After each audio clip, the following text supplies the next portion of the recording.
Hello YouTube. As promised, this is the first part of the learning Java videos, and it's just quite a basic entry. We're just going to go over how to start a Java file and a few basic data types, things like that. We won't get too in depth to it. You'll do a few calculations, but that'll be it. Anyway, let's get started. The first part you should have it basically all of your Java files is public class, whatever you want to call your file. See, I've called mine test.java, so I'm putting public class test. If you have something like tester or something like that that doesn't match the file name, then you'll end up resulting in an error. So it's better off just to have them both the same. Public class test. Everything that goes in here is the actual Java code. So everything between these two. So make sure you remember that for any other code. The next part that I want you to remember is this little part here. This is basically saying that this file here, this little module here, is what starts all of your Java, because you might have multiple Java files or something like that. So this is what starts and controls your Java file. So when you actually run your Java program, if you have multiple files to keep things clean, it'll search through it and it'll execute this first.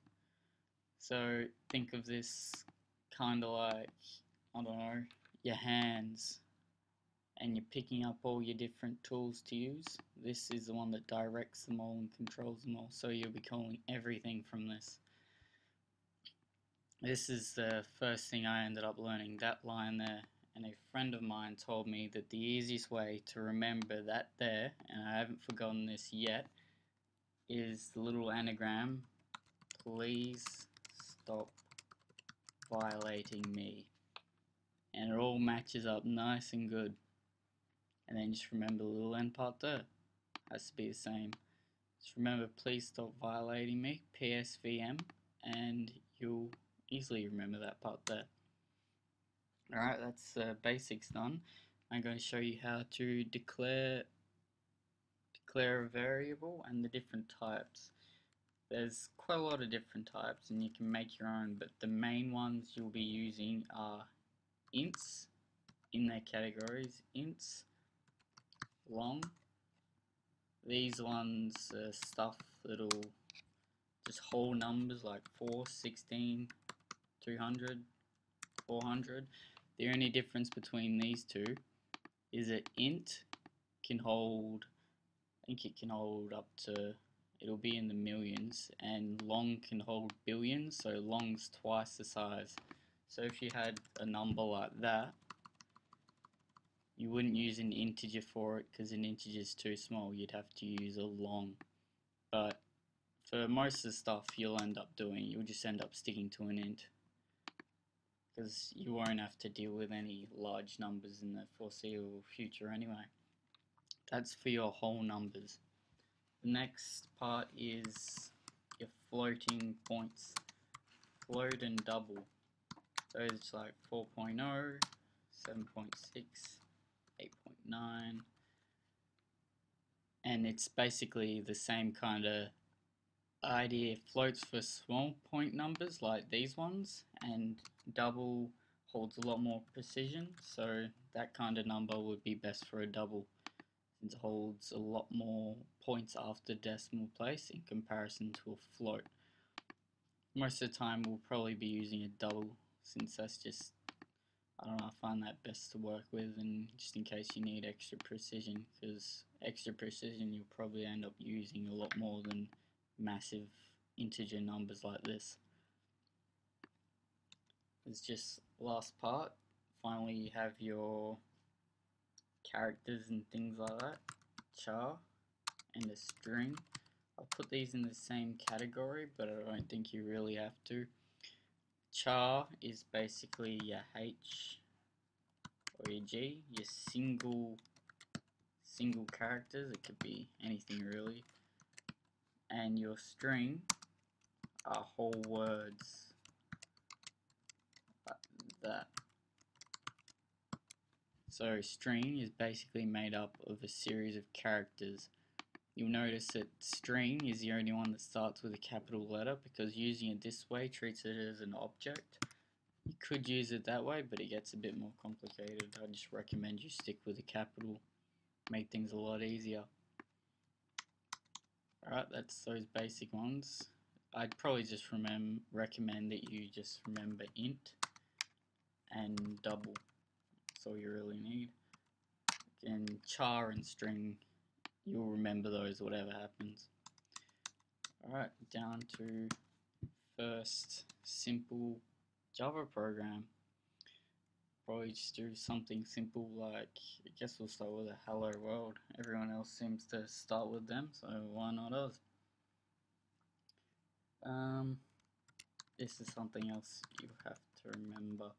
This is printing a line to your terminal, like in the practical 00 part 2, no part 1 that I showed you, printing to the terminal. So when you play this program, this will print out.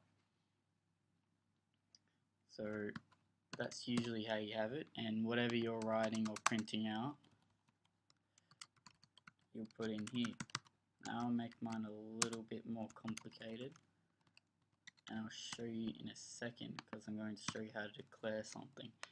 If you're declaring a variable, use int because we're going to declare a single number. Int name. Name. Name. So this will be just the amount of letters in a name, for example. You put, so that's how you initialize it, int name and num name. Now it's an integer, so I could give it a value of 7. I can't give it a value of 7.0. It'll default num name to 7 even if I do that, but if I had something like that, then it would still default that to 7, but we don't want that because it's not a double, it's an integer, so stick with an easy one. You could have just initialized it there, 7, easy as that, but for this we'll just have it like, might as well change it. It's good to initialize things, make sure you always do that, because later down the track if you haven't initialized it, then Java will end up complaining. Alright, back to the system.out.println statement. You'd have to remember this because when you're error checking and things like that, finding bugs, printing this out is very useful, especially when you're halfway down, because if that doesn't print out, then you know that something's wrong, so you can pinpoint it. Anyway, back to here. This itself will print out hello world number when it's done in the terminal, but I also want it to print out num name, which has a value of 7. So here I've got this, I'll go plus num name, so that plus num name easily. You could also have something at the end like this, so then that would print out hello world number 7, end of phrase, but we'll just keep it simple like this. And that's basically a program.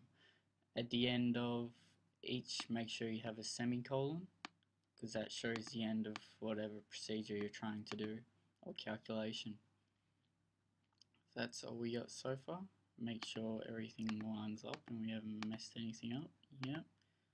Yep, that should be alright. So we save that.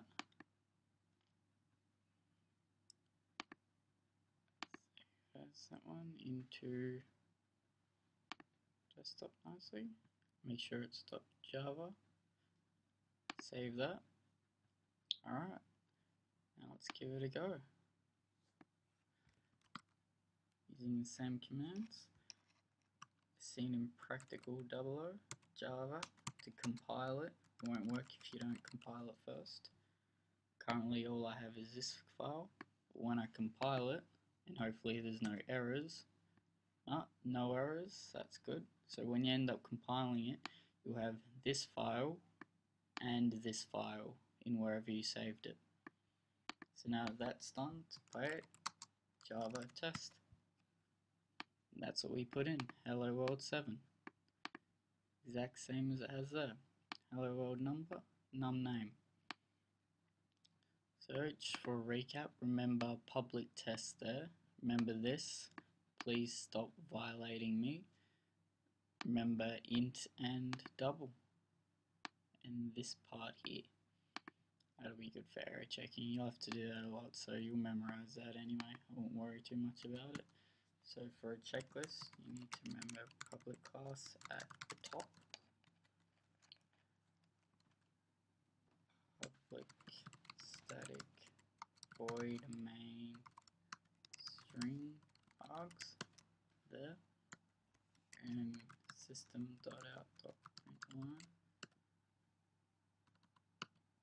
there, and your int double and string. Just remember them and you'll be perfectly fine. And that's the end of this tutorial. Hope you enjoyed it. Just ask me if you have any questions.